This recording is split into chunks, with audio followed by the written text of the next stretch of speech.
source de vie et de mort, l'eau emporte les cadavres, efface les indices et détruit les preuves.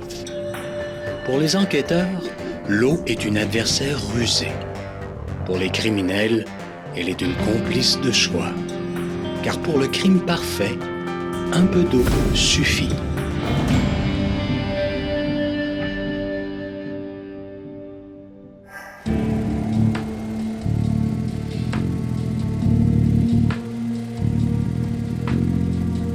Dans cette affaire, la victime et les criminels sont impliqués dans la culture du cannabis, pour laquelle la Colombie-Britannique est devenue tristement célèbre.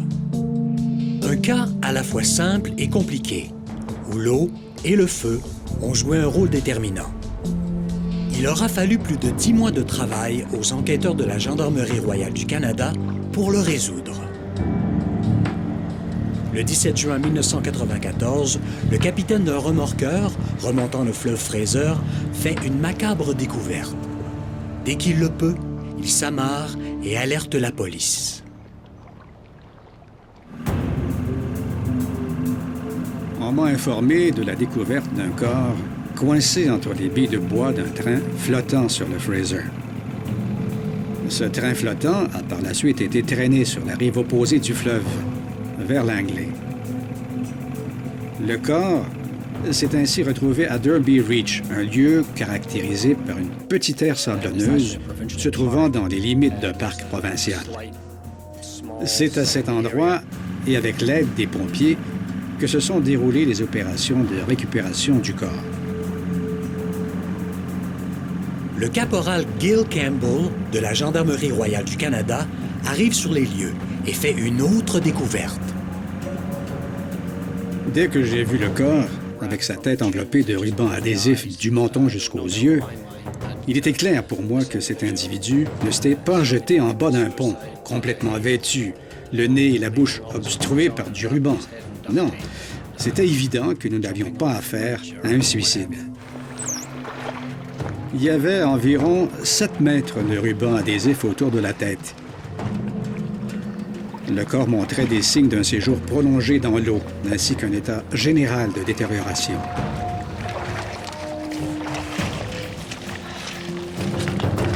On ne trouve aucune pièce d'identité sur la victime et le corps ne porte aucune cicatrice, tatouage ou autre signe distinctif.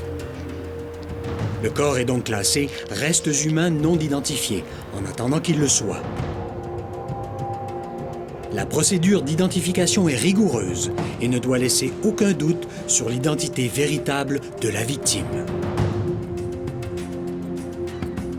Nous n'utilisons pas les pièces d'identité courantes, comme le permis de conduire par exemple, pour procéder à l'identification formelle d'un individu.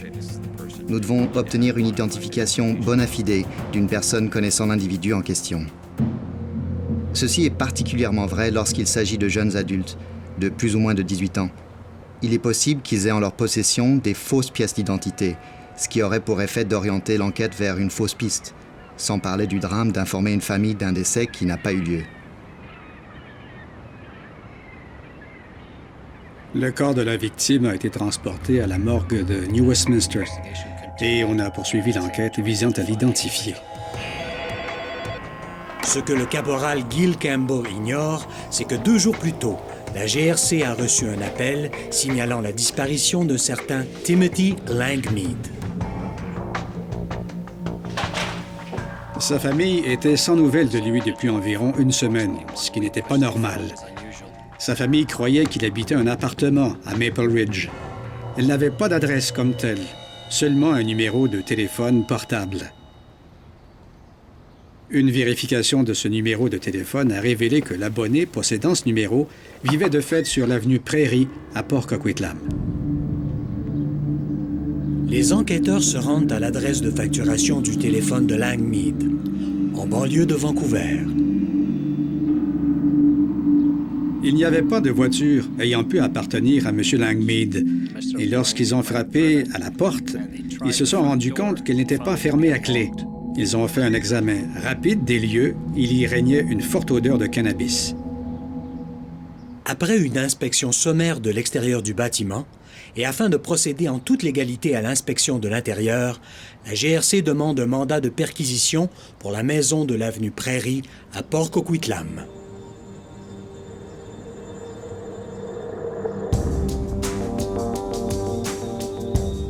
Pendant ce temps, on procède à l'autopsie du corps retrouvé dans le fleuve Fraser.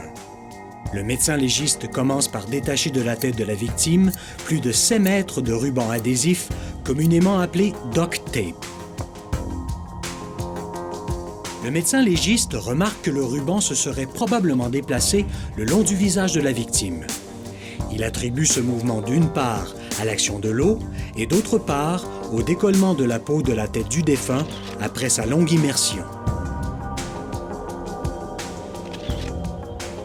Le médecin légiste en arrive à cette conclusion parce qu'il a constaté une différence marquée de lividité sur la peau de la victime autour du menton. Un corps flottant dans l'eau flotte généralement sur le ventre, le visage à l'eau. Le sang, sous la force de la gravité, s'accumule donc vers le devant du corps. La couleur terreuse qui en résulte est ce qu'on appelle la lividité cadavérique.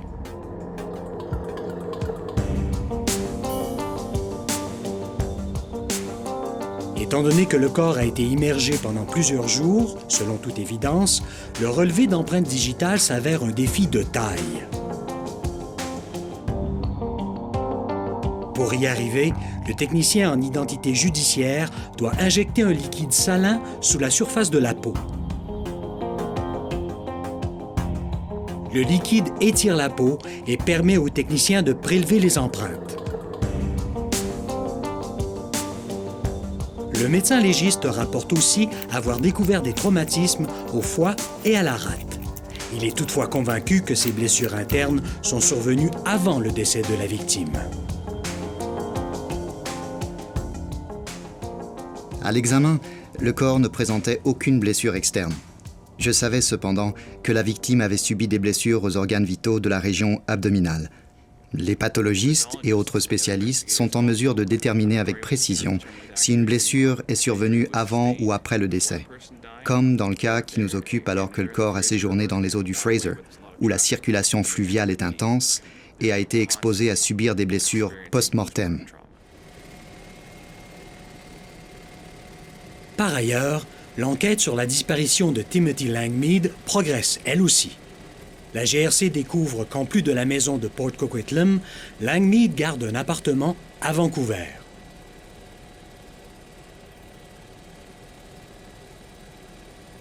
Il nous est venu à l'esprit que la victime et la personne portée disparue la semaine précédente pouvaient être une seule et même personne. Nous sommes allés à Vancouver et avons saisi divers objets tels que des CD, bouteilles de bière, et nous avons comparé les empreintes digitales avec celles de la victime. Les empreintes relevées sur le corps non identifié et celles prélevées à l'appartement de Vancouver concordent parfaitement. La victime est Timothy Langmead. L'autopsie est maintenant terminée et dans son rapport, le médecin légiste détermine que la victime est morte asphyxiée.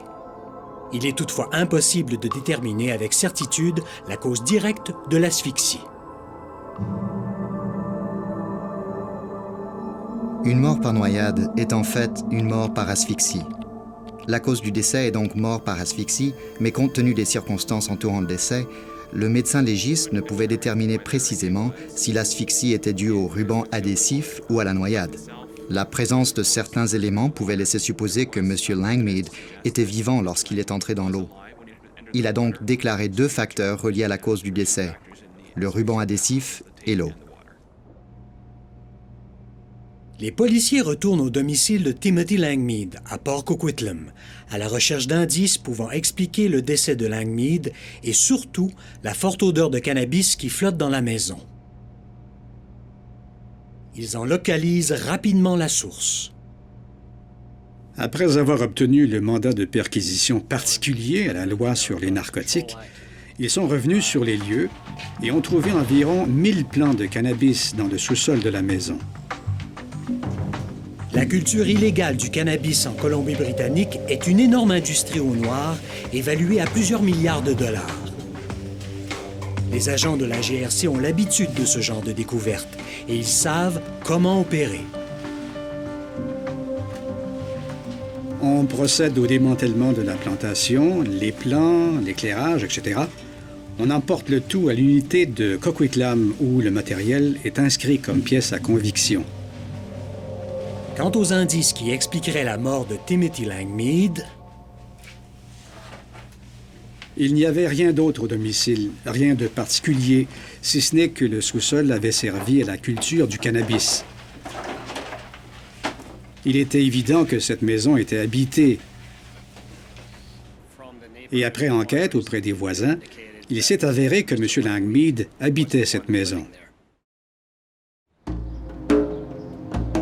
Tandis qu'on s'affaire à détruire la plantation de cannabis, la police frappe aux portes du voisinage, en quête d'autres indices.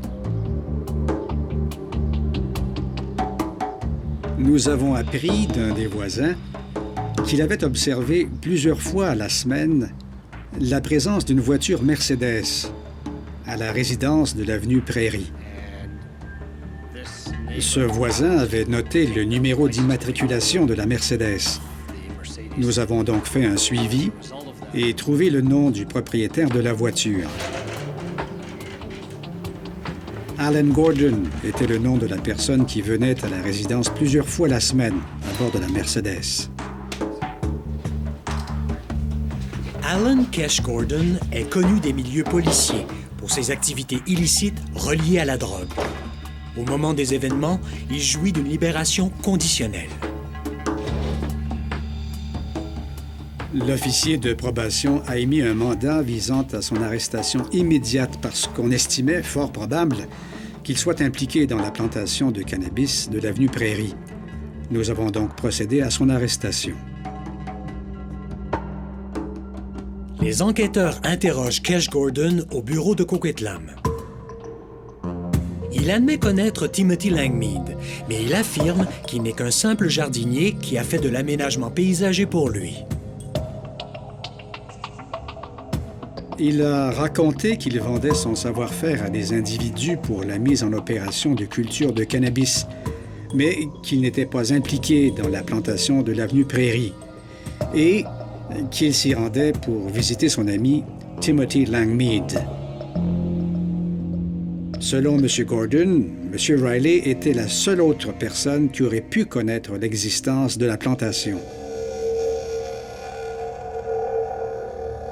Kesh Gordon suggère à la police de parler à Barry Riley, qui habite le petit village de Lytton, en Colombie-Britannique, à 3 heures de route de Port Coquitlam. Gordon explique que Riley est celui qui a installé le système électrique de la plantation de cannabis de l'avenue Prairie. Mais alors que la police s'apprête à rencontrer Barry Riley, un événement dramatique fait basculer le cours de l'enquête. Le 20 ou 21 juin, la résidence de l'avenue Prairie brûle de fond en comble.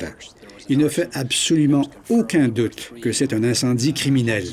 On y a découvert 3 foyers d'incendie. Le caporal Campbell et son équipe réalisent que leur enquête vient de prendre un virage important. La question qu'ils se posent tous est simple. Qui a intérêt à détruire la propriété de l'avenue Prairie après que la plantation illégale ait été démantelée? Et surtout, pourquoi?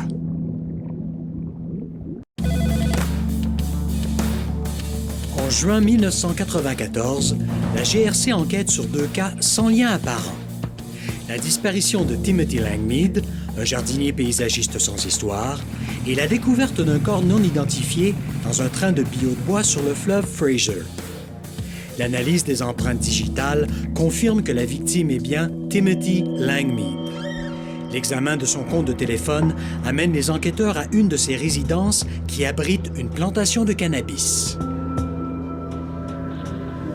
Quelques jours après le démantèlement de la plantation de cannabis par la GRC, la résidence de Port Coquitlam est détruite par un incendie d'origine criminelle. À 190 km au nord-est de Port Coquitlam, le fleuve Fraser s'engouffre dans une gorge spectaculaire appelée Hell's Gate, la porte de l'enfer. 3 semaines après la découverte du corps de Timothy Langmead, une fourgonnette est retrouvée accrochée à la falaise au nord de Hell's Gate. La fourgonnette ne porte plus de plaque d'immatriculation, mais la police arrive quand même à identifier son propriétaire. Le numéro d'identification du véhicule indiquait Tim Langmead comme étant son propriétaire. Le véhicule a été repéré par un touriste qui s'était rendu au bord de la falaise pour prendre des photos. Et en regardant vers le bas, il a vu la fourgonnette à environ 65 mètres plus bas. On a utilisé un long câble. La dépanneuse a essentiellement remonté le véhicule, puis notre équipe de technique judiciaire l'a amené au détachement de la GRC à Coquitlam. On avait tenté de mettre le feu au véhicule, mais manifestement, lorsque la fourgonnette a dégringolé la falaise, le feu s'est éteint.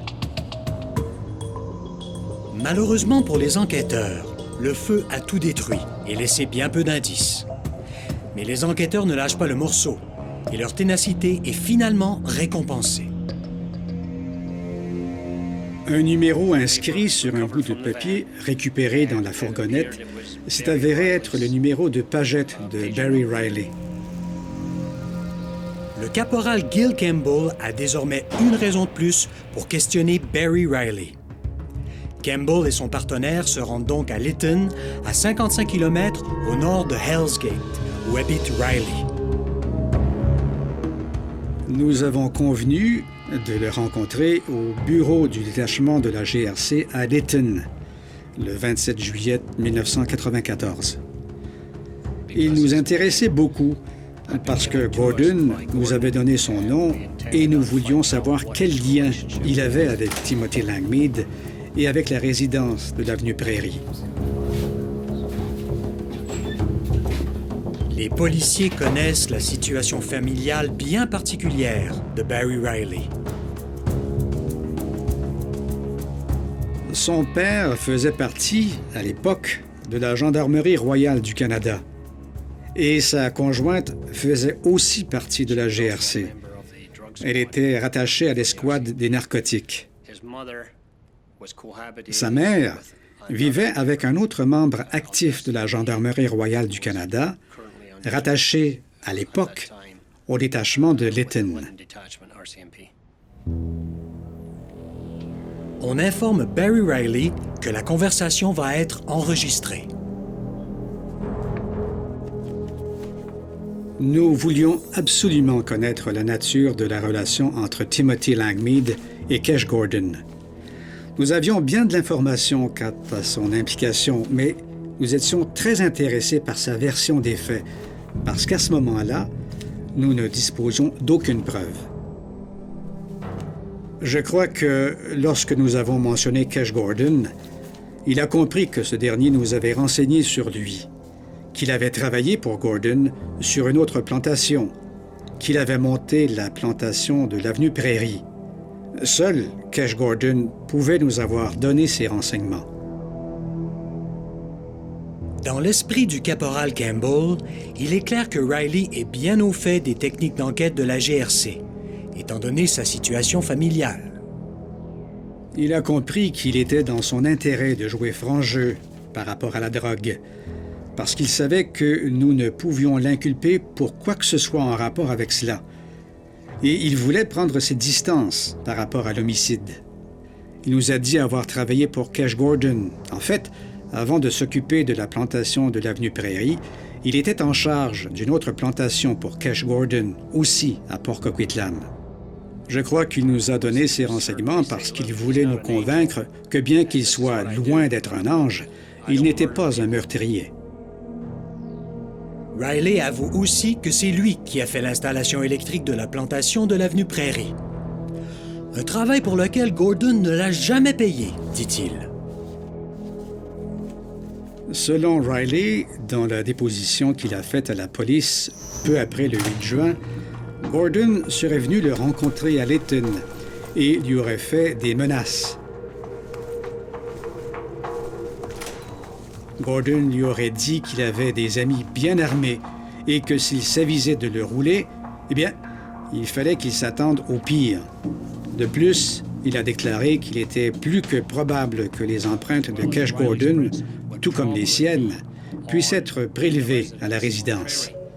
Et, évidemment, nous savons que plus tard, au cours de ce même mois de juin, la résidence est incendiée.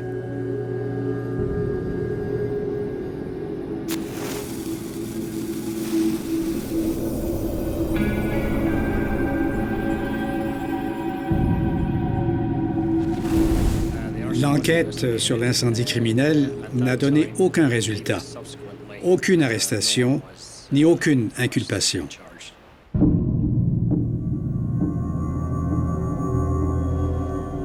Malgré le fait que la GRC soupçonne Riley et Gordon d'avoir incendié la maison de l'avenue Prairie, il n'y a jamais eu suffisamment de preuves pour porter des accusations. Les policiers décident de mettre leurs efforts dans l'enquête sur le meurtre de Langmead. Après un interrogatoire de plusieurs heures, le détective Campbell reste convaincu que Riley ne lui a pas tout dit.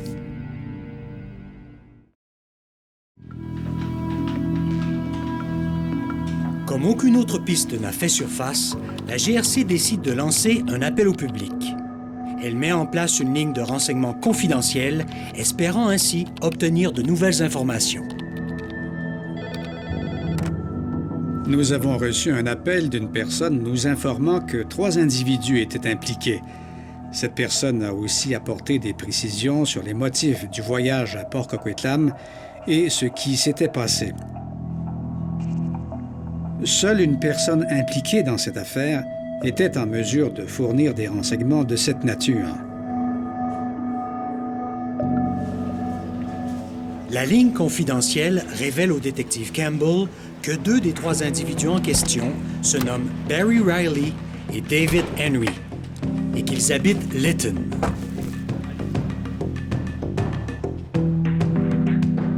Les enquêteurs savent bien que Riley est au courant de leur méthode d'enquête et probablement sur ses gardes. Malgré tout, Campbell et son équipe réussiront-ils à le prendre en défaut? En juin 1994, le corps de Timothy Langmead est découvert dans un train de bio de bois sur le fleuve Fraser. Les enquêteurs apprennent qu'il travaillait comme jardinier pour une plantation de cannabis qui a depuis été incendiée. Le meurtrier court toujours. La GRC a maintenant 3 suspects dans la mire: Barry Riley, David Henry et un adolescent. Le caporal de la GRC, Gil Campbell, décide de mettre en place une opération d'infiltration visant à amener Barry Riley à confesser ses agissements et ceux de ses 2 complices. Les enquêteurs font le point sur l'information qu'ils ont à ce jour. Sur la victime Timothy Langmead, sur sa relation avec les suspects et sur la plantation de cannabis de Port Coquitlam.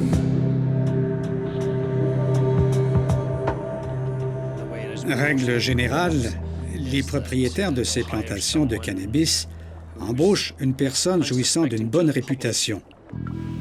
La rémunération est excellente. Le travail consiste à habiter la résidence où on a installé la plantation, à s'assurer de la santé des plants et, évidemment, à ne pas discuter de ce qui se passe sur les lieux. Timothy Langmead était le jardinier en charge à la résidence de l'avenue Prairie. Il était jardinier de métier.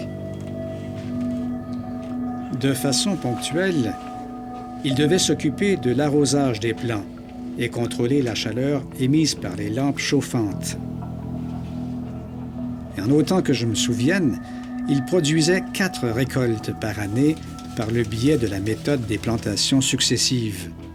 Et bien sûr, au fur et à mesure qu'une récolte était prête, il fallait s'assurer qu'elle était coupée, emballée et éventuellement expédiée. L'opération d'infiltration de la GRC est prête à s'attaquer à sa première cible, Barry Riley. Le caporal Gil Campbell avertit les agents d'infiltration que cette opération présente des défis inusités. Barry Riley étant issu d'une famille de policiers, nous avions une forte présomption à l'effet qu'il était bien au fait des techniques policières. Après mûre réflexion et considération des moyens à notre disposition, nous avons décidé de procéder par infiltration et de commencer avec Barry Riley. L'équipe d'infiltration réserve une chambre de motel. Ils y déploient caméras cachées, microphones et matériel d'enregistrement. Ils vont y inviter Riley et tenter de lui faire admettre son rôle dans le meurtre de Langmead. Le choix d'équipements cachés que nous utilisons, audio ou vidéo, les deux, est vraiment dicté par le genre de cas sur lequel nous travaillons. Si à la phase de planification, il s'avère que l'affaire est plutôt délicate, que les personnes ciblées sont méfiantes, nous allons dissimuler l'équipement dans une paire de lunettes, une broche sur le revers d'un vêtement, une montre, un crayon, une ceinture, un appareil auditif, enfin, dans à peu près tout ce que vous pouvez imaginer. Si nous avons préalablement accès au lieu où nous voulons piéger notre individu, alors nous pouvons utiliser les objets faisant partie du décor normal de cette maison, de ce bureau, comme par exemple une horloge, un radio-réveil, un radio portable, un détecteur de mouvement relié à un système d'alarme. Nous les avons déjà introduits dans des détecteurs d'oxyde de carbone et des détecteurs de fumée. Les policiers affectés à l'opération préparent minutieusement leur rencontre avec Barry Riley. Nous surveillons et étudions notre individu afin de bien comprendre ce qu'il fait, où il va, qui sont ses amis, enfin, tout ce que nous pouvons apprendre sur lui, au point où l'enquêteur le connaît autant que son meilleur ami. Nous scrutons tous ses faits et gestes, ses habitudes, ce qu'il n'aime pas, enfin tout. C'est primordial parce qu'il nous faut non seulement nous fondre dans le milieu, mais surtout anticiper chaque geste, chaque incident surprise susceptible de nous prendre au dépourvu, car cette fraction de seconde est cruciale. Si vous êtes débusqué, l'enquête est fichue. Tous les efforts déployés pour tendre ce piège sont anéantis. Les agents d'infiltration arrivent à convaincre Barry Riley de les rencontrer dans la chambre de motel, où le dispositif d'enregistrement a été secrètement déployé. Nous étions fin septembre, début octobre 1994. M. Riley se montrait très méfiant à l'égard de nos agents. En fait, il leur a dit qu'il était convaincu qu'ils étaient ou des motards ou des policiers, et que dans un cas comme dans l'autre, il ne voulait rien savoir. Lorsqu'un individu a la puce à l'oreille ou flaire une enquête quelconque dans son entourage, le défi relié à l'enquête monte d'un cran. L'opération visant Riley est donc suspendue pour l'instant. Si notre cible est sur ses gardes et qu'il s'attend à voir surgir un enquêteur ou autre, nous changeons notre stratégie d'enquête et nous tendons 2 pièges au lieu d'un. Le premier piège consiste à établir une relation, à gagner la confiance de l'individu. Le second consiste à rester dans l'ombre et attendre le moment opportun où notre sujet nous ouvre tout grand la porte. 2 mois plus tard, les enquêteurs de la GRC décident de revenir à la charge avec une autre opération clandestine. Cette fois, ils prennent David Henry comme cible. Les policiers décident de rester fidèles à la couverture utilisée sur Riley. Ils se présentent à David Henry comme étant des gangsters. Il se vantait auprès de nos agents. Il n'en finissait pas de faire état de sa méchanceté, de sa cruauté. Bien sûr, au fil du temps et des rencontres avec nos agents, il devenait de plus en plus bavard. Et il en est venu à raconter l'histoire de ce que nous croyons est arrivé. Au contraire de Riley, David Henry est une cible beaucoup plus facile. Il n'est nullement inquiété et ne se doute absolument pas que ses propos sont enregistrés et filmés. Après plusieurs verres, Henry raconte les événements du 8 juin 1994. Riley et lui se sont rendus à la plantation de cannabis d'un homme pour voler son argent. Riley le connaissait parce qu'il avait fait l'installation électrique à la plantation. Henry se vante de ce qu'ils ont pénétré dans la maison et qu'il a frappé l'homme aux jambes avec une barre de fer avant de l'étouffer. Henry ajoute que Riley a volé 6 000 $ cachés dans un mur, mais qu'il n'a pas pris le cannabis. Il dit aussi qu'ils ont lié les mains et les jambes de l'homme et se sont rendus à Hell's Gate dans la fourgonnette de celui-ci. Voulant impressionner ses interlocuteurs, Henry raconte qu'une fois près de Hell's Gate, il a poignardé l'homme à l'estomac et à la poitrine pour l'empêcher de flotter. Qu'il a ensuite attaché un démon de pneus et une jante au cadavre et que lui et Riley ont jeté le corps dans le fleuve Fraser. La scène s'est déroulée à la hauteur du pont Alexandra sur la route qui mène à Lytton. Les agents demandent à Henry si le corps a été retrouvé. Il se dit fier d'avoir lu à ce sujet dans les journaux, sachant qu'ils étaient responsables de cette mort. Quant à la fourgonnette, Henry dit l'avoir balancée du haut de la falaise dans Hell's Gate. Les agents savent qu'ils tiennent Henry et décident de jouer la partie jusqu'au bout. Ils demandent un mandat leur donnant la permission de recibler Riley. En attendant, ils s'assurent de garder Henry en leur compagnie afin de l'empêcher d'entrer en contact avec Riley et de faire échouer leur plan. Henry ne demande pas mieux que de passer du temps avec ceux qu'il croit être de vrais gangsters. Il espère les impressionner et se voir recrutés dans leur organisation. Nos agents d'infiltration sont demeurés avec M. Henry pendant environ 4 ou 5 jours, ce que je crois M. Riley ignorait. Les policiers incitent enfin Henry à entrer en contact avec Barry Riley afin de l'attirer à une rencontre. Henry leur apprend que Riley a déménagé à Kamloops. Nous avons établi par mandat que nous allions répéter le même scénario, écoute et caméra cachée. M. Henry allait téléphoner à M. Riley et l'inviter à prendre une bière. Je crois que c'était autour du 7 janvier 1995. Si notre sujet est tant soit peu nerveux ou flaire une surveillance quelconque, alors nous utilisons plusieurs voitures banalisées. Nous changeons les voitures et nous faisons en sorte qu'une d'entre elles se démarque et nous faisons croire qu'elle a été découverte. Bien sûr, nous avons anticipé toute la routine. Ignorant que son copain est en compagnie de 2 agents d'infiltration de la GRC, Riley accepte de le rejoindre. Riley s'est rendu compte que M. Henry était en compagnie des individus qu'il avait approchés l'automne précédent, en septembre ou octobre. Riley est sur ses gardes. Il parle peu. Puis, un de nos agents a une engueulade avec lui.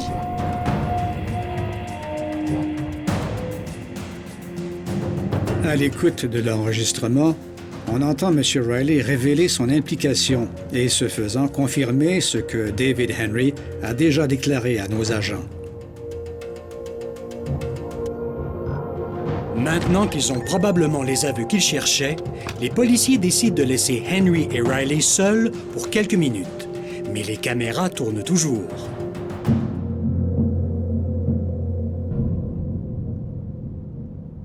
Au cours de cette opération, à Kamloops, M. Riley et M. Henry sont seuls dans la pièce pour quelques minutes et on entend Riley dire à Henry qu'il ne fait pas confiance à ces gars-là, ou quelque chose comme ça.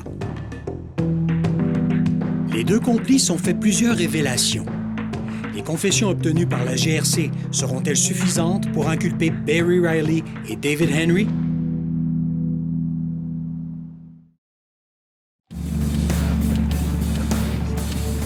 En juin 1994, le corps de Timothy Langmead est repêché des eaux du fleuve Fraser.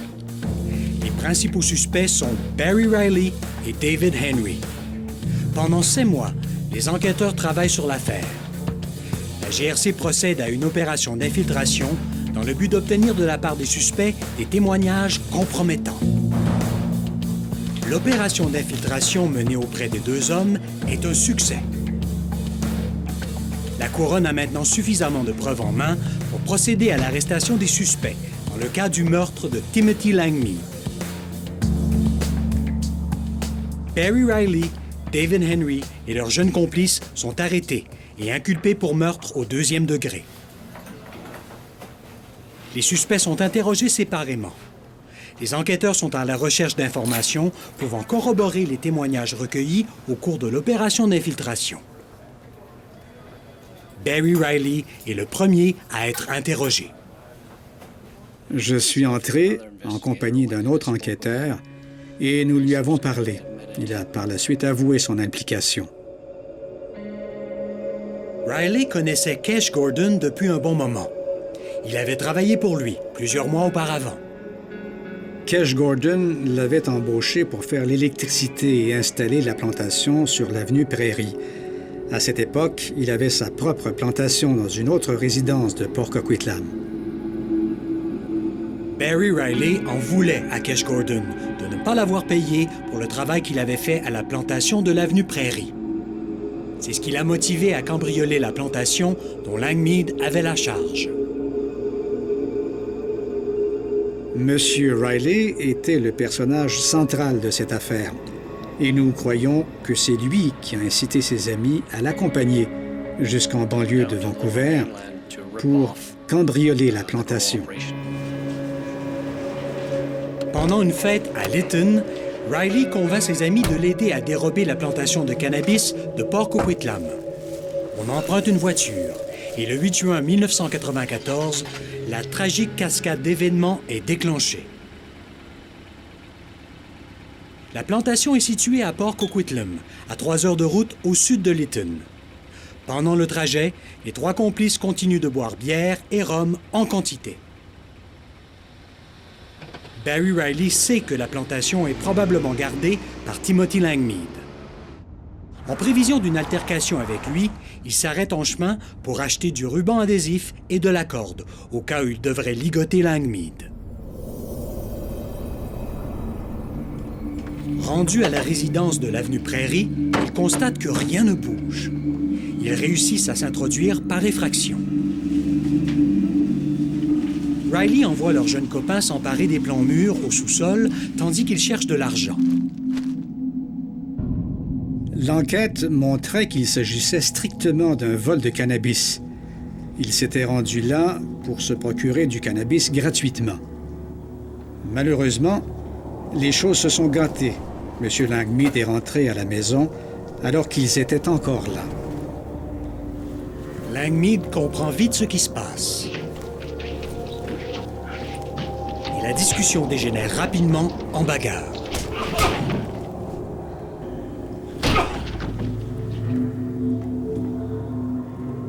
Ils ont attaché M. Langmead à une chaise dans la cuisine. Puis, comme il criait et refusait de se taire, on lui a mis du ruban adhésif sur la bouche. Pendant qu'Henry applique le ruban adhésif sur la bouche de Langmead, Riley court au sous-sol pour finir de récolter la drogue. David Henry reste seul avec la victime. Je crois que c'est M. Henry qui a enroulé le ruban adhésif autour de la tête de la victime. Riley revient quelques minutes plus tard et trouve Langmead par terre, toujours attaché à sa chaise. Henry a complètement enrobé la tête de Langmead avec le ruban adhésif. Langmead ne respire plus. Les 3 complices réalisent qu'ils ont tué Langmead, mais ils ne paniquent pas pour autant. Ils s'affairent systématiquement à voler le reste des plantes de cannabis.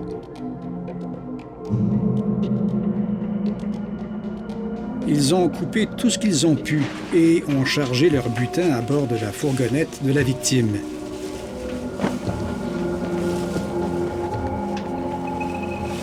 Ils ont aussi placé son corps à l'arrière de la fourgonnette. Ils ont volé sa guitare, laquelle a été retrouvée plus tard chez un autre individu à Lytton. Et ils se sont aussi emparés d'un magnétoscope. Ils ont ensuite pris le chemin du retour vers Lytton. Ils doivent d'abord faire disparaître le corps de Langmead et ensuite se défaire de son véhicule. La route de retour vers Lytton offre plusieurs opportunités aux trois complices. Riley arrête le véhicule près d'un vieux pont abandonné qui traverse le Fraser, près d'Hell's Gate, le pont Alexandra.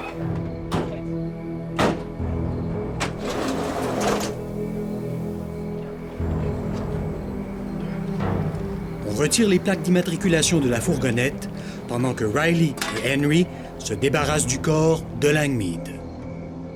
Ils lancent le corps à l'eau du pont Alexandra.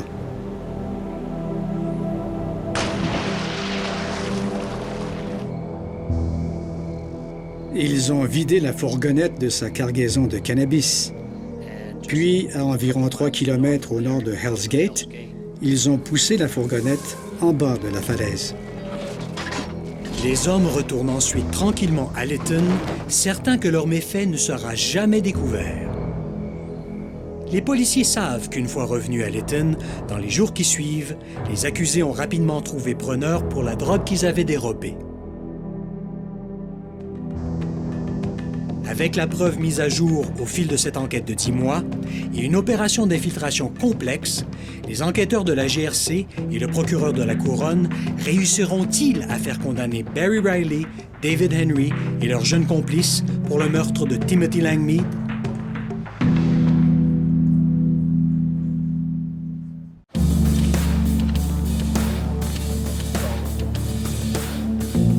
Après une enquête de plus de 10 mois, et grâce à une opération d'infiltration, Barry Riley et David Henry confessent le meurtre de Timothy Langmead le 8 juin 1994. Les aveux enregistrés des deux accusés expliquent avec force détail comment ils l'ont battu, comment ils lui ont enrobé la tête de 7 mètres de ruban adhésif et comment ils ont jeté son corps dans le fleuve Fraser. Le poids de la preuve recueillie contre Riley et Henry est tel qu'on décide d'alourdir les actes d'accusation à l'endroit des suspects. Après la prestation de serment des charges en janvier 1995, je crois, les actes d'accusation ont été portés à meurtre au premier degré. En effet, lorsqu'une victime a été retenue contre son gré, le chef d'accusation est automatiquement de meurtre au premier degré.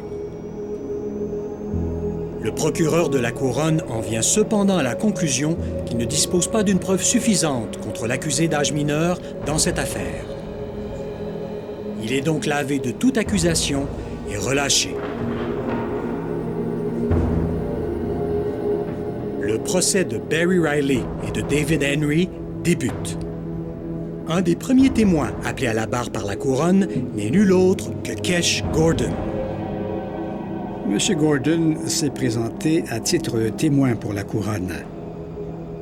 Et son histoire a été à l'effet qu'il vendait son expertise dans l'instauration de plantations de cannabis, qu'il n'avait rien à voir avec la plantation de l'avenue Prairie, et que s'il y allait, c'était pour rendre visite à son ami Timothy Langmead.